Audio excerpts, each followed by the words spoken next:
Assalamualaikum warahmatullahi wabarakatuh.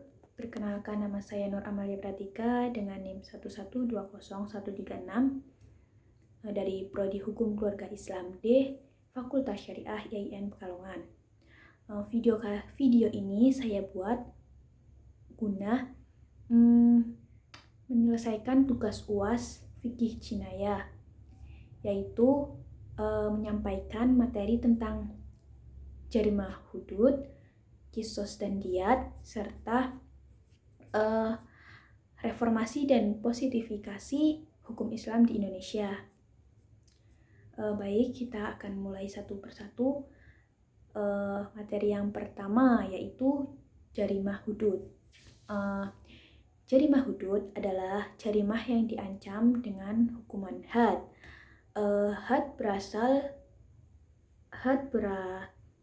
Had secara bahasa adalah pemisah antara dua hal supaya tidak bercampur dengan lainnya, atau batasan antara satu dengan lainnya, atau pemisah antara dua hal yang sedang mempunyai batas. Menurut istilah syara, Abdul Al-Qadir Audah mendefinisikan jarimah hudud adalah jarimah yang diancam dengan hukuman had. Had adalah ancaman hukuman yang telah ditentukan macam dan jumlahnya dan menjadi hak Allah. Ciri-ciri jarimah hudud adalah yang pertama, hukumannya tertentu dan terbatas dan tidak ada batas minimal dan maksimal. Yang kedua yaitu hukuman tersebut merupakan hak Allah semata-mata. Imam Syafi'i membagi jarimah hudud sendiri menjadi 7 macam. Yang pertama, jarimah zina. Yang kedua, jarimah qadzaf atau menuduh orang baik-baik berzina. Yang ketiga, jarimah syirqah atau pencurian. Yang keempat, jarimah syirbah atau meminum khamar. Yang kelima, jarimah kharibah atau membegal, merampok, merusak. Yang keenam yaitu murdad. Yang terakhir, yang ketujuh, yaitu pemberontakan atau jarimah wahyu. Sedangkan menurut Imam Hanafi sendiri mengatakan bahwa jarimah hudud hanya ada 5 macam, yaitu yang sudah saya sebutkan tadi, kecuali pemberontakan dan murdad. Berarti menurut Imam Hanafi yaitu jarimah zina, menuduh orang baik-baik berzina, pencurian atau syirqah, jarimah syirbah atau minum khamar. Yang terakhir yaitu jarimah kharibah tanpa adanya murdad dan jarimah wahyu. Kita bahas satu persatu. Yang pertama, jarimah hudud zina. Zina menurut fikih adalah persetubuhan antara laki-laki dan perempuan tanpa ada ikatan perkawinan yang sah. Dasar hukumnya ada dalam Quran surat Al-Isra ayat 32. Unsur-unsur jarimah zina. Yang pertama, persetubuhan yang diharamkan, yaitu laki-laki dan perempuan yang tidak dalam ikatan perkawinan yang sah. Yang kedua, adanya kesengajaan atau niat melawan hukum. Yang ketiga, hukuman jarimah zina. Hukuman untuk para pezina berdasarkan ayat dan hadis dirinci menjadi 2 bagian, yaitu yang pertama, diras 100 kali dan pengasingan selama 1 tahun bagi para pezina yang belum berkeluarga atau ghair musom. Yang kedua, rajam atau siksaan dan hukuman mati bagi pelanggar hukum yang dengan cara dilempari batu bagi yang sudah berkeluarga atau mushon, serta didera 100 kali juga. Syarat-syarat hukuman had zina. Yang pertama, balik. Yang kedua, berakal. Yang ketiga, kemauan sendiri tidak dipaksa. Yang keempat, zina dilakukan dengan manusia. Yang kelima, tidak ada unsur syubhat. Yang keenam, pelaku mengetahui keharaman zina. Dan yang ketujuh, perempuan yang dizinai masih hidup. Yang selanjutnya yaitu jarimah qadzaf. Jarima qadzaf adalah perbuatan menuju seseorang pelaku zina tanpa dengan mengajukan paling kurang 4 orang saksi. Ada 3 akibat hukum yang ditimbulkan dari jarima qadzaf yang dilakukan antara suami istri dalam kanun hukum jinayat ini. Yang pertama, apabila penuduh bersumpah dan tertuduh tidak mau bersumpah, maka tertuduh terkena ukubat zina. Yang kedua, apabila penuduh tidak mau bersumpah dan tertuduh mau bersumpah, maka penuduh terkena ukubat qadzaf karena menuduh seseorang berbuat zina padahal seseorang tersebut tidak berbuat zina. Yang ketiga yaitu apabila penuduh dan tertuduh saling bersumpah, maka keduanya dibebaskan dari ukubat dan putus tali perkawinannya. Yang selanjutnya yaitu sirbah atau minuman khamar. Had bagi peminum khamar menurut Hanafiyah dan Maliki yaitu 80 kali dera. Baik, selanjutnya materi kisos dan diyat. Hukum kisos adalah salah satu bagian dari hukum pidana Islam atau biasa diistilahkan dengan fikih al-jinayat. Hukum pidana Islam atau fikih al-jinayat adalah segala ketentuan hukum yang mengenai tindak pidana atau perbuatan kriminal yang dilakukan oleh manusia, khususnya mukallaf. Tindakan kriminal yang dimaksud adalah tindakan kejahatan yang mengganggu ketentraman umum dan diantaranya mengatur tentang hukum kisos. Kisos adalah menjatuhkan hukuman kepada pelaku persis seperti apa yang dilakukannya. Berarti menjatuhkan hukuman kepada pelaku seperti apa yang pelaku lakukan kepada si korban. Secara terminologis masih banyak pengertian dari kata kisos, diantaranya yaitu menurut Abdul Al-Qadir Audah, kisos adalah sebagai keseimbangan atau pembalasan terhadap si pelaku tindak pidana dengan sesuatu yang seimbang dari apa yang telah diperbuatnya. Sedangkan menurut Wahab Zuhaili, kisos adalah menjatuhkan hukuman kepada pelaku persis seperti apa yang dilakukannya. Berdasarkan rumusan yang sudah saya sampaikan tadi, dapat disimpulkan bahwa kisos adalah memberikan perlakuan yang sama kepada terpidana sesuai dengan tindak pidana yang dilakukannya. Mengenai syarat-syarat kisos, yaitu yang pertama, orang yang menuduh sudah balik dan berakal. Yang kedua, yang membunuh bukan bapak dari yang dibunuh. Yang ketiga yaitu orang yang dibunuh tidak kurang derajatnya. Dan yang terakhir, yang keempat yaitu yang dibunuh adalah yang terpelihara derajatnya. Ya. Pelaksanaan hukum kisos. Bagi pembunuhan sengaja, maka sanksinya ada 3, yaitu hukuman pokok atau al-uqubah al-asliyah. Yang kedua hukuman pengganti atau al-uqubat al-badaliyah. Yang ketiga yaitu hukuman tambahan atau al-uqubat al-tobaiyah.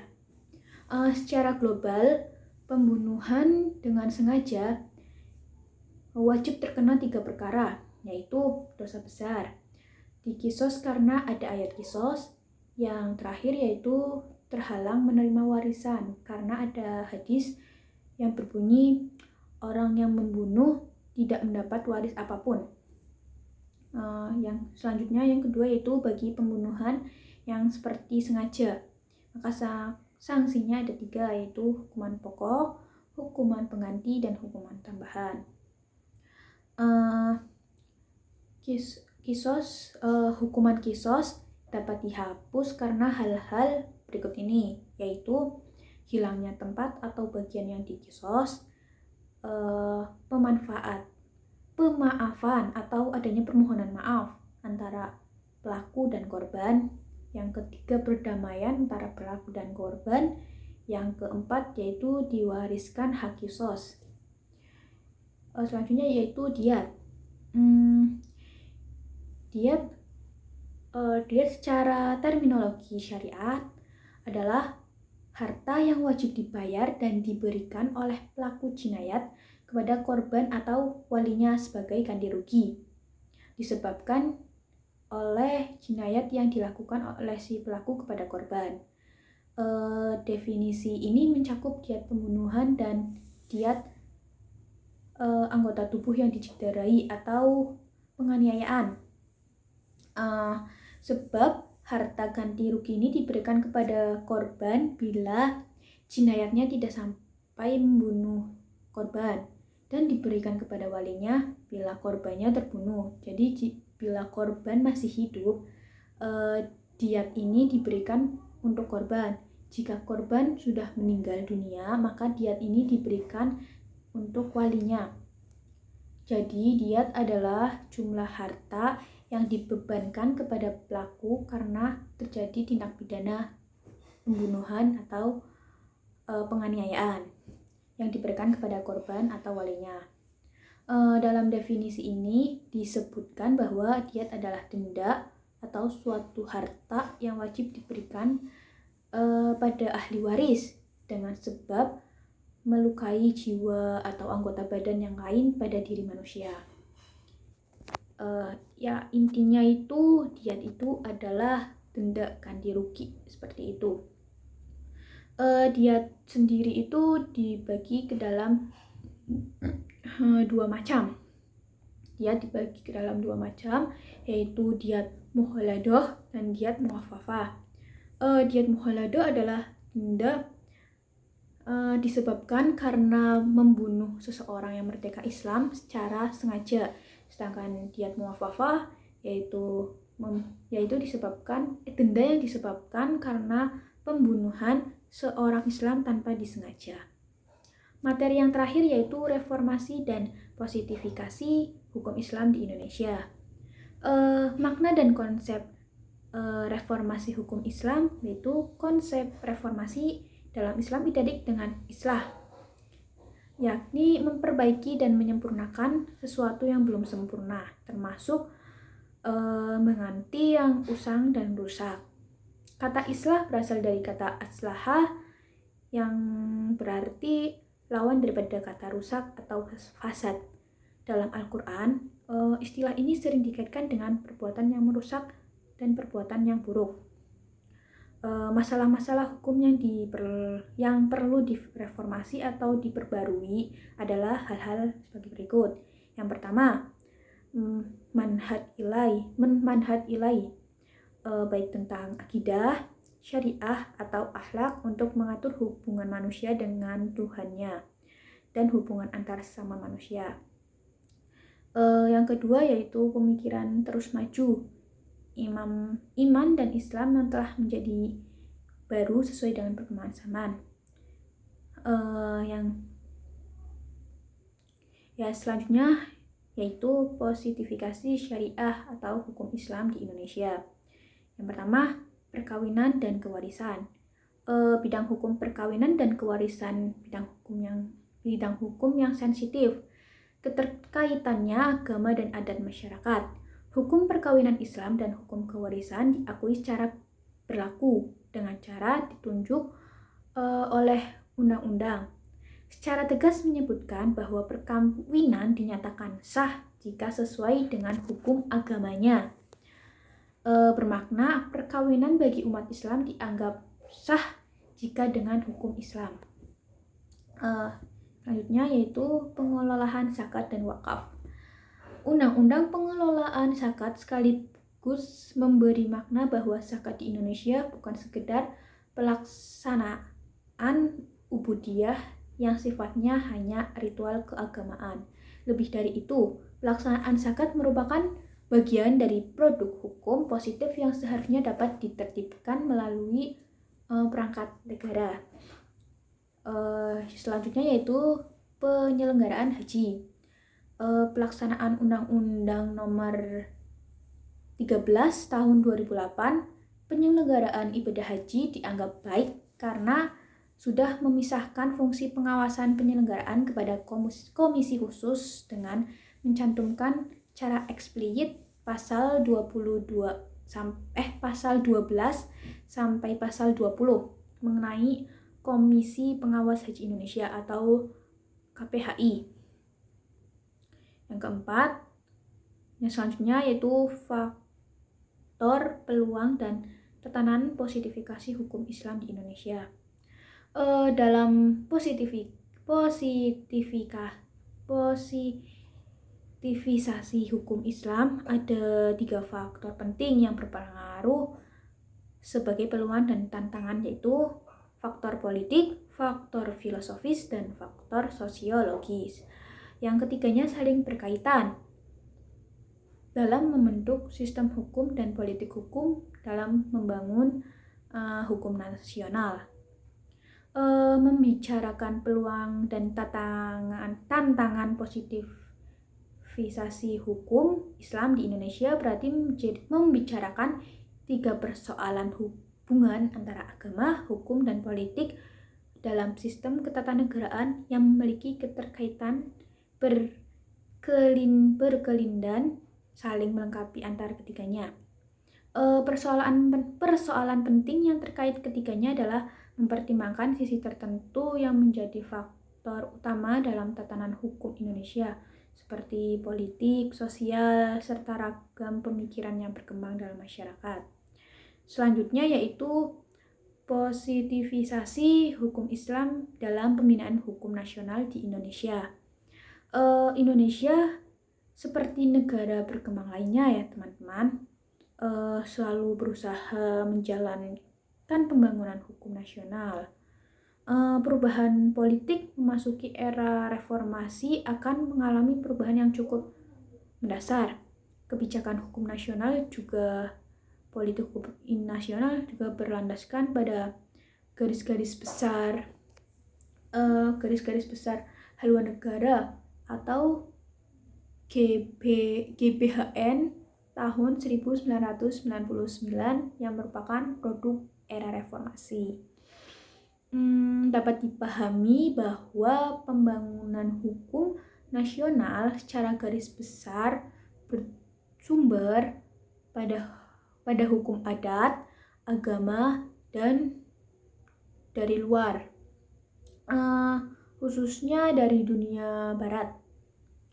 Menurut GBHN 1999, untuk membuat sebuah undang-undang ada 3 bahan baku yang digunakan. Salah satunya yaitu hukum Islam. Mungkin itu saja yang dapat saya paparkan dalam video kali ini. Kurang dan lebihnya saya mohon maaf. Sekian dari saya. Semoga bermanfaat untuk kalian semua. Wassalamualaikum warahmatullahi wabarakatuh.